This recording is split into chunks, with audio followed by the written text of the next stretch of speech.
What's up everybody, Weston here with the Hidden Gibbon, back with another daily deck tech video, and today we have another viewer request for Shadow the Hedgehog.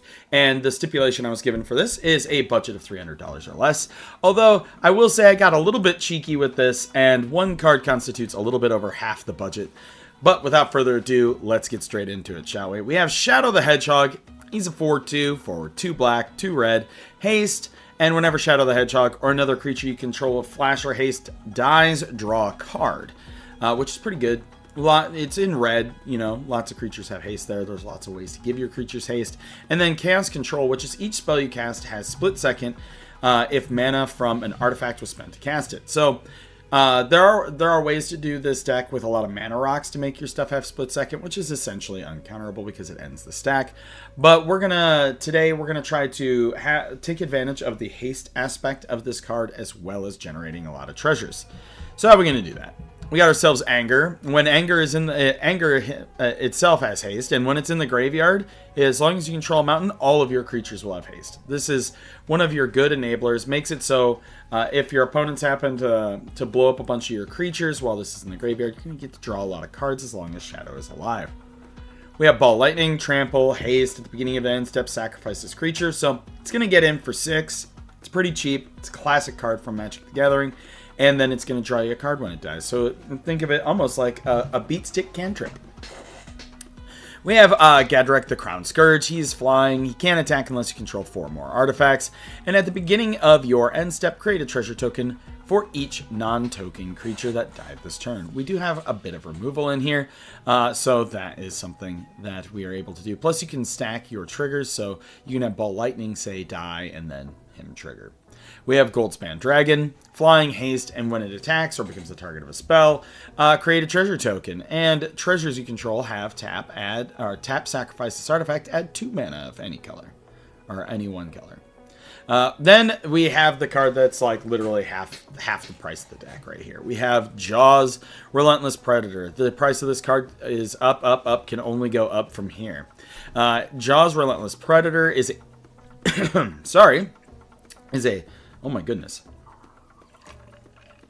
Is a 5/5 for 5.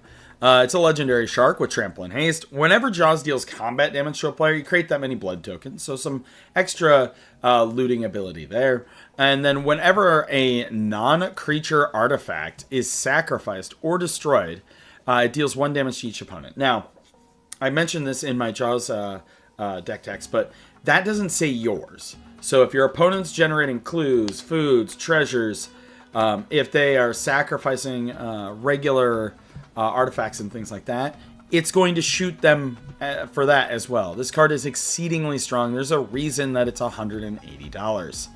We have Jury, the Master of Review. It's a 1/1 for 2.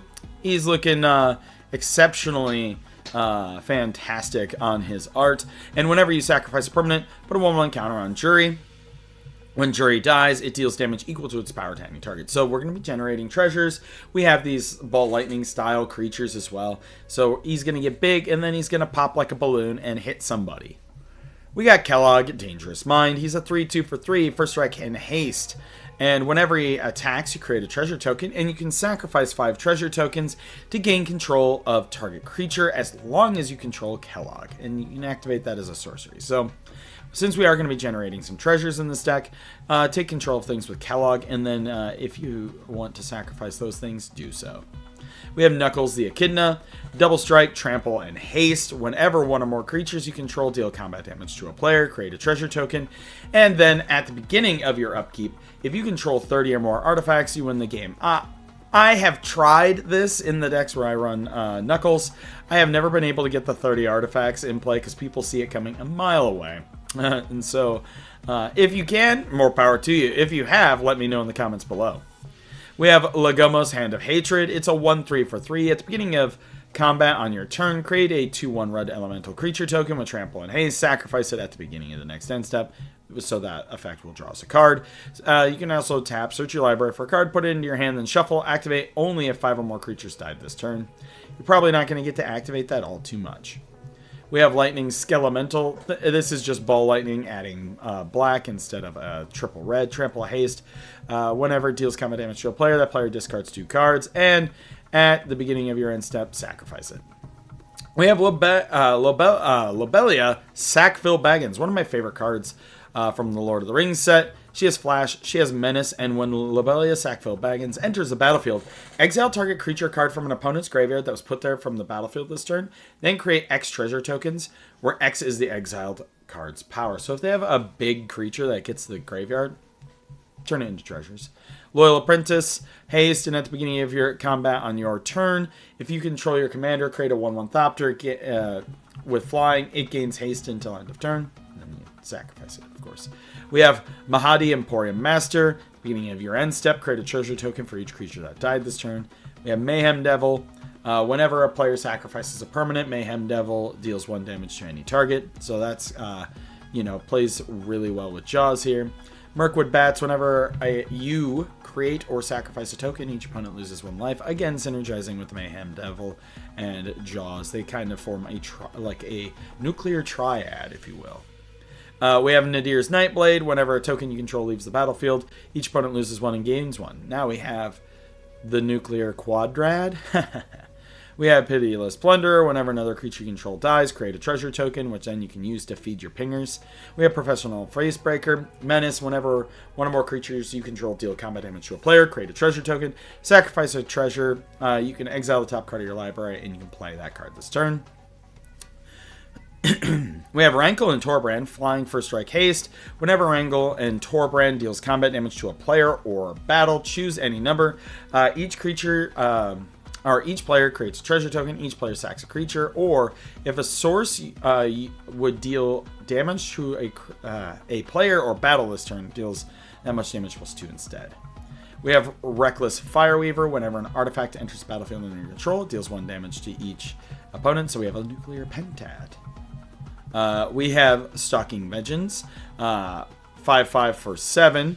This one's a little higher cost, but whenever another creature you control dies, it deals damage equal to its power to target player or planeswalker. And then we have Taka and Razor, unsupervised, 3/3 for 3. First strike, whenever another non-token creature you control leaves the battlefield, put a 1/1 counter on Taka and Razor and create a treasure token. It triggers only once each turn. And then we have Captain Lannery Storm, legendary human pirate, haste 2/2 for 3. Whenever Lannery attacks, create a treasure token. And whenever you sack a treasure, it gets +1/+0 till end of turn. Sorceries. We have Blood Money, destroy all creatures for each non-token creature destroyed this way. You create a tapped treasure token. Brass's Bounty, you get to create a treasure for each land. Day of the Black Sun. Each creature with mana value X or less loses all abilities until end of turn. Destroy those creatures. I use it to destroy a lot of people's tokens. Yeah, that's pretty fun. Desperate Plea. You can sack a creature, and then you can return a creature card from your graveyard to the battlefield if its power is less than or equal to the sacrifice creature, or you can destroy a creature. Devastating Onslaught. Create X tokens that are copies of target artifact or creature you control. Those tokens gain haste until end of turn. Sacrifice them at the beginning of the next end step. We have Feed the Swarm. You can pop an enchantment or a creature. Insurrection, of course, this is one of the big steal effects for the deck. It's a classic commander card. You take control of all creatures. They gain haste until end of turn. We have Momo's Heist. Gain control of an artifact. Untap it. It gains haste. At the beginning of the next end step, sacrifice it. Take somebody's soul ring. Mutinous Massacre. Choose odd or even. Destroy each creature with mana value of the chosen quantity. Then gain control of all creatures until end of turn. Untap them. They gain haste until end of turn. Then we have Rise of the Dark Realms. We're going to have a ton of treasures, so these big mana spells should be fine to be able to cast. Rise of the Dark Realms. Put all creature cards from all graveyards onto the battlefield under your control. Seize the spoils and strike it rich. This one just creates a treasure token and has flashback. This one, you discard a card, draw 2, create a treasure. Instance, we have a bunch. Bedevils, removal, big score, discard, draw 2, create a treasure token. Corrupted Conviction, sacrifice a creature, draw 2. Costly Plunder, sacrifice an artifact or creature, draw 2. Deadly Dispute, sack an artifact or creature, draw 2, create a treasure. Doomblade, everybody knows what Doomblade does. It kills things. Eviscerator's Insight, sack an artifact or creature, draw 2, has flashback. Fake your own death. Think of this as protection for your shadow. Somebody kills it, it comes back. We have Hurl through Hell, exile target creature until end of turn. Until the end of your next turn, you may cast that creature and spend mana as though mana of any color to cast it. We have Plumb the Forbidden. You can sacrifice one or more creatures. When you do, copy the spell for each creature sacrificed. You draw a card, you lose a life. Temur Battle Rage. Target creature gains double strike. That creature also gains trample if it has power 4 or greater. Terminate is in here for removal. Thrill of Possibility, discard, draw. Unexpected Windfall is discard, draw, create a treasure. Or, sorry, 2 treasures. Unlicensed Disintegration. Destroy target creature. If you control an artifact, Unlicensed Disintegration deals 3 damage to that creature's controller. Village Rites, sack, draw. So we have a lot of sack outlets, right? And we have those like Thopter tokens and some other stuff and like cheap throwaway creatures that we can just throw into the void. Plus we're stealing things. So like if you steal, if you manage to pull off an insurrection, have spare mana, start sacrificing it to draw yourself more cards. Words of Seizing, split second, untap target permanent. It gains, you gain control of it, gains haste till end of turn. Artifacts. We have ourselves Arcane Signet, Soul Ring. These are our mana artifacts. We have Coin of Mastery, which lets you create a treasure token. It also says each creature you control enters with an additional 1/1 counter on it for each mana from an artifact source spent to cast it. So if you use 2 from your Soul Ring, it gets an extra 2. That's pretty good. Cranial Plating and Cranial Ram. Your creatures, this one gives +1/+0 for each artifact you control. We're going to have treasures, and then you can attach, and then you can equip. We also have Cranial Ram, Living Weapon, so it comes on a germ. It gets +X+1, where X is the number of artifacts you control.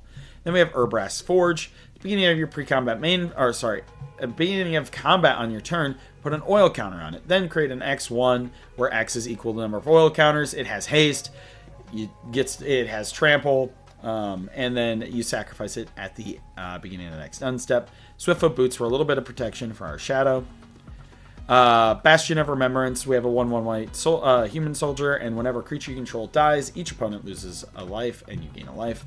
Goblin Assault. At the beginning of your upkeep, create a red goblin creature token with haste, and goblins attack each turn if able, which is fine because then they die, and then you draw cards. Rising of the Day. Creatures you control have haste, and also legendary creatures get +1/+0. Not insignificant. Reign of Riches. When it enters the battlefield, create 2 treasure tokens. The first spell you cast each turn that mana treasure was spent to cast it has Cascade. Lands. I know I'm a little short of 38. I'm running 36 in here. We are running Susser Secundi, Void Altar, to draw some more cards. I have a sack outlet here. High Market is also a sack outlet. We have Reliquary Tower and Rogue's Passage as well. But yeah, let me know what you think in the comments down below. If you want to see your commander made into a deck tech, drop that in the comments down below. As always, I'm Weston with the Hidden Gibbon, and I hope you all have a wonderful day.